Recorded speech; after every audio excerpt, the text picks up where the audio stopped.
concept or idea of what is now called the hero shooter can be traced back to some of the earliest ideas and iterations of PvP shooters.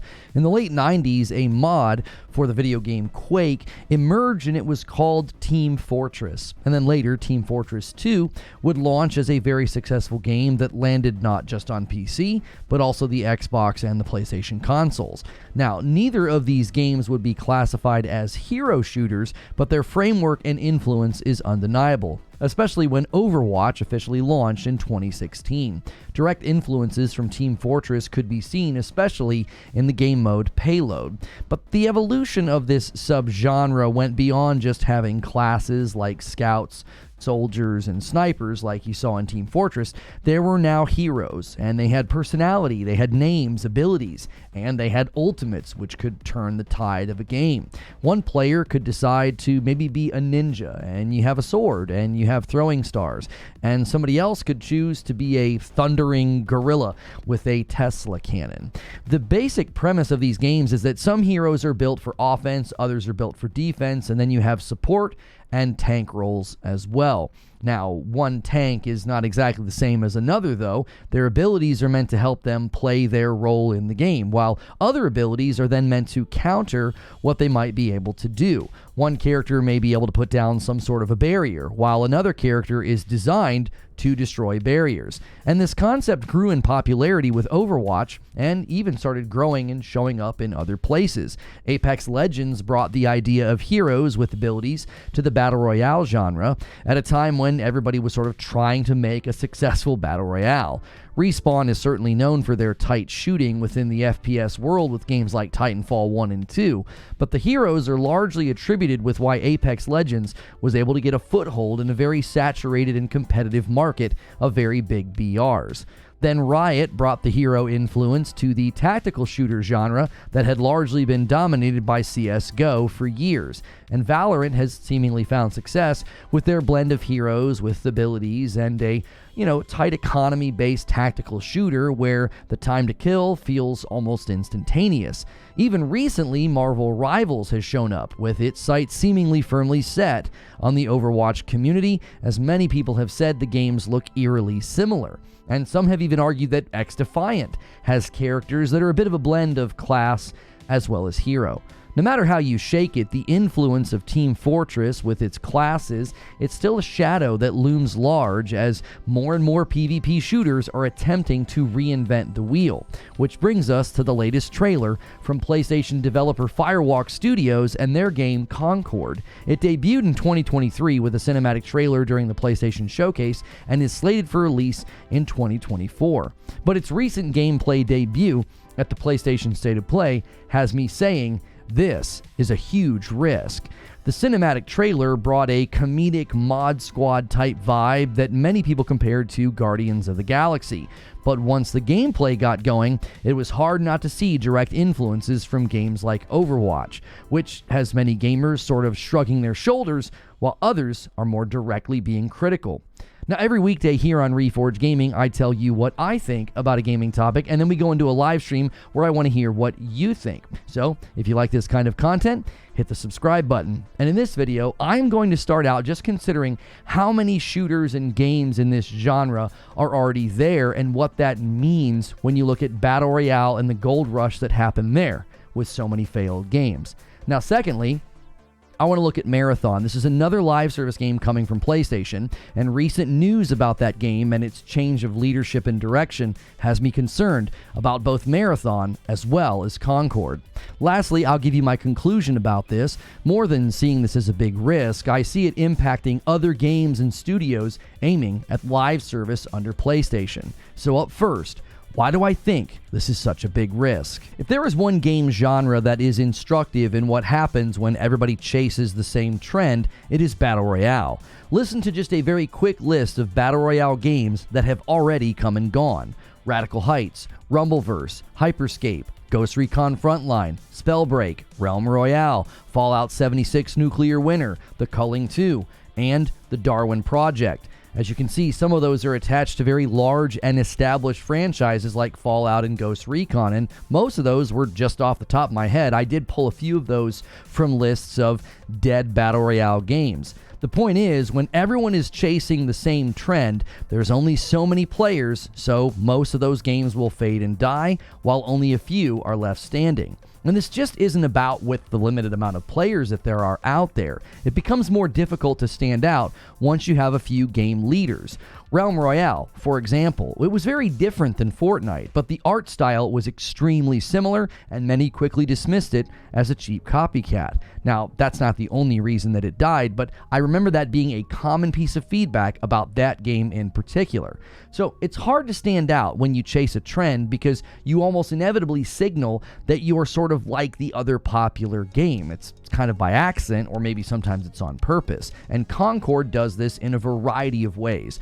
First, the character-focused cinematic. This is definitely something that Overwatch did many times, and so did Apex Legends. This subversively signals to the viewer that your game might be similar to those games. And that can be a good thing, but it can also be a bad thing. But secondly, the way they introduce the characters in the gameplay trailer. From the way you select your character to the way that they have their short little intro, it almost immediately signals all of the other very familiar games like Overwatch, Valorant, or Apex Legends.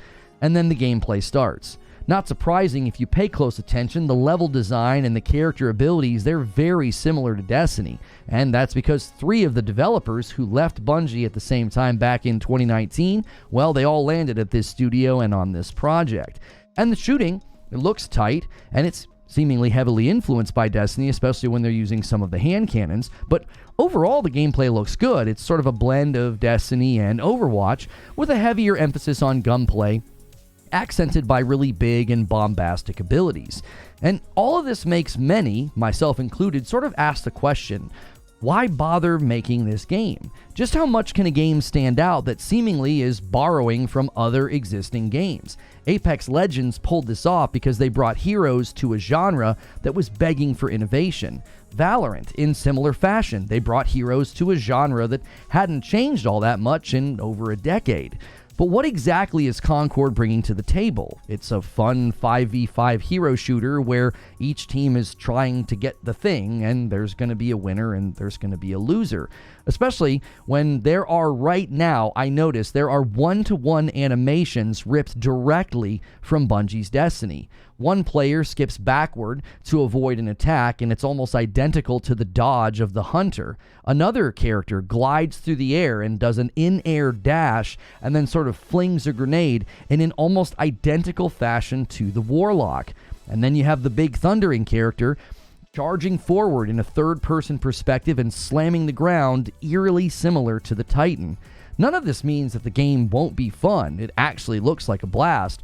But what will make this game stand out if it's just a mishmash of ideas from other games? They did say that there would be weekly cinematics to move the story and the characters forward, which sort of begs the question, why will people keep playing this game? The question for a live service game is never just, well, is the game fun? The bigger and more important question is, why will players keep coming back? Even as successful as Helldivers 2 has been, it's facing the same problem that all live service games face, a shrinking player base. And many would say that Helldivers 2 was successful because it entered a genre that wasn't really saturated, and it brought something new and fresh to the table. As far as I can tell, Concord isn't doing that, or they're at least not doing a very good job communicating that. The trailer came across sort of as like, hey, here's our take on the hero shooter, and that was about it. And with Marvel Rivals, that beta is going to hit the PlayStation 5 this summer, probably very close to the beta of Concord. It's hard not to see a battle brewing between the two. The Overwatch beta was, at least in part, credited with hurting Battleborn from Gearbox, and Marvel Rivals could have a similar effect on Concord. But that isn't the only title to be concerned with. Marathon may indirectly be in trouble as well. Another PlayStation live service game shrouded in a bit of mystery is Marathon. In a similar way, Marathon first showed up during the same PlayStation showcase in 2023, and much like Concord, they showed no gameplay and it was just a cinematic trailer. But the reason Marathon comes to mind is a recent development just this year. In a very strange turn of events, IGN was going to report on a leadership change that Bungie had, for unknown reasons, kept completely quiet.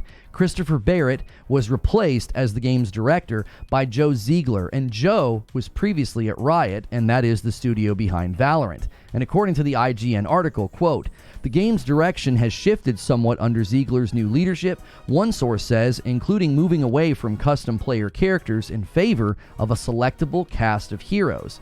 Now, when I read cast of heroes, it's impossible not to think of all of the games we have previously discussed in this video, and the reception to this change was met with mostly negative responses from the community, which is now even being seen in the reception of Concord. Insider Gaming drew attention to this with an article titled, "Concord Hit with Overly Negative Response After Reveal."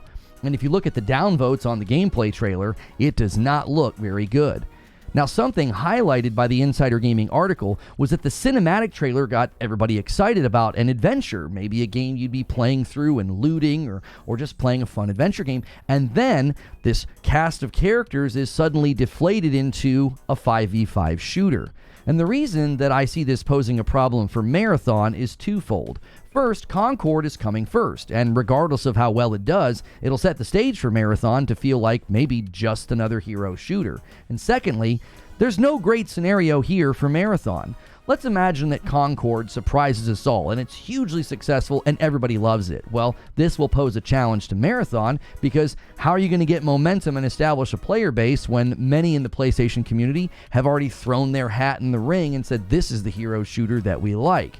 But let's imagine another reality, one where Concord flops and is largely viewed as a failure. Well, that would be a terrible runway for Marathon to follow in the wake of. Now, I will say this.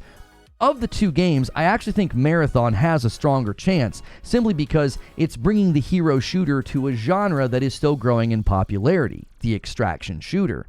So they may be able to pull off what Valorant and Apex Legends did by bringing heroes to an existing genre.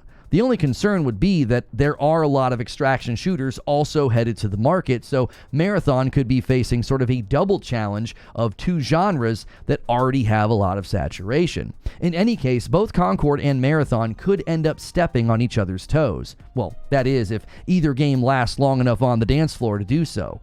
So, what's my conclusion about all of this? Well, as I said the night that the gameplay was revealed, I view this game as a huge risk.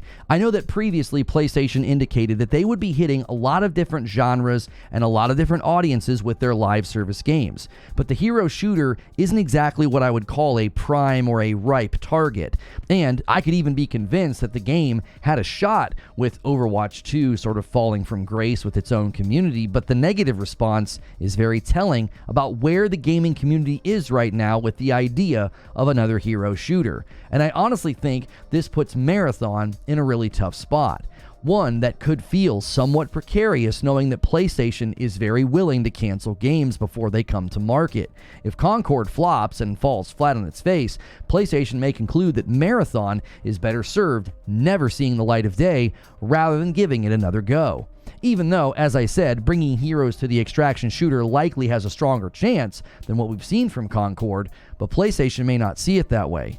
However, I said this recently on the Pure Dead Gaming podcast. Seeing how low the internal expectations were for Helldivers 2, games like Concord and Marathon may have lower expectations than being the next Overwatch. The size of Firewalk Studios is around 150 employees, and there's only a portion of Bungie working on Marathon. So the budgets for these games could be small enough to see relatively easy returns, and PlayStation may be playing a longer game. Let's just throw out a bunch of smaller games like Helldivers 2, Concord, Marathon, throw them at the wall, gather any data and player behavior info that you can, and establish this sort of internal center for live service excellence that they have. These games could simply be seen as, test runs for bigger projects in the future. Even if that is the case, I think what they're going to most likely learn from Concord is that the hero shooter train has already left the station. But those are just my thoughts. Now it's time to hear your thoughts. And you can do that in a comment below, or you could come to the live stream that follows this video. It usually hits a card right here, as well as a pinned comment beneath it. And if you like content like this and you want more of it, please remember to like, share, and subscribe.